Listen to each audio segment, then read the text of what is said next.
Narito ang ilang mahalagang paalala para sa mga rider sa kurbadang kalsada upang maiwasan ang aksidente. Bawasan ang bilis. Ang pinakamahalagang hakbang ay ang pagbawas ng bilis bago pumasok sa kurba.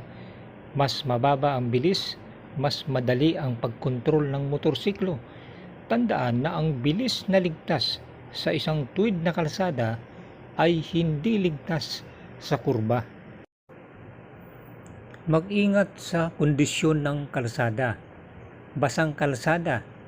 Ang basang kalsada ay mas madulas at mas mahirap kontrolin ang motorsiklo. Mga bato, buhangin at iba pang mga hadlang, ang mga ito ay maaaring magdulot ng pagkawala ng kontrol. Mga kurba na hindi pantay, ang mga kurba na hindi pantay ay magdulot ng pagkabigla sa motorsiklo.